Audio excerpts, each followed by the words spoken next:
Hello YouTube. This is an article on the Commodity Online website and it's entitled Gold Bull Run is Not Over, and what they've done is here they've taken some excerpts from excuse me, an interview that Marc Faber gave with Kitco News recently. Now I'd just like to read to the bottom of the second paragraph and then I'd like to build a little bit on what Marc Faber has to say. The rising price of gold is far from over, since paper money will continue to lose value, according to Marc Faber, editor and publisher of the Gloom, Boom and Doom report. If you have $100 today, you can buy that much less in terms of a basket of goods and services than you could 10 years ago. Paper money has already lost a lot of its value, and in my view it will continue to lose value. The price of gold will adjust on the upside according to the loss of the purchasing power of paper money, Faber said in an exclusive interview with Kitco News. Still bullish on gold, Faber views precious metals as currencies, not commodities. He said that precious metals are currently his currencies of choice. Currently, stronger currencies such as the Canadian and Australian dollar are still vulnerable to a slowdown in the Chinese economy, he said on the sidelines of the World Money Show in Hong Kong. Now, obviously it clearly states there that Marc Faber considers the Canadian and Australian dollars to both be amongst the stronger currencies in the world at the moment. Now I'd just like to point something out to you. Now this chart here is from James Turks' Gold Money website, and what this chart shows you is gold's rate of appreciation against 23 world currencies over the last 10 years. Now at the top of the list it says that the Swiss franc as an average over the last 10 years lost 10.1% of its value against gold.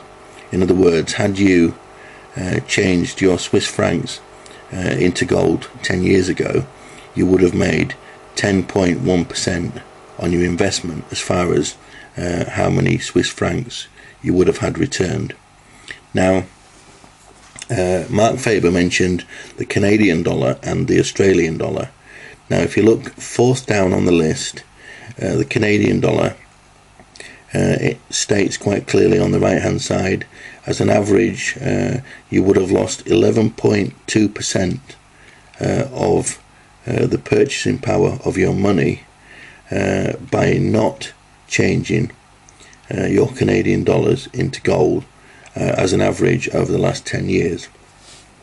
Now seventh down on the list is the Australian dollar, and also if you look on the right hand side it clearly states there that the Australian dollar has lost 11.4% of its value against gold as an average over the last 10 years.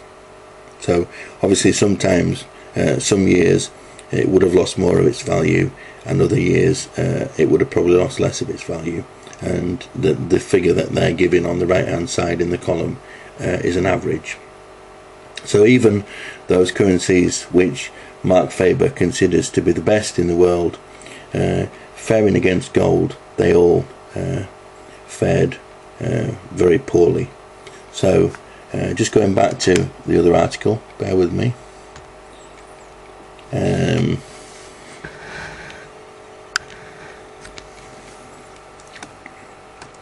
Faber said that he continues to buy the yellow metal. If someone is rich, they should buy a ton every month.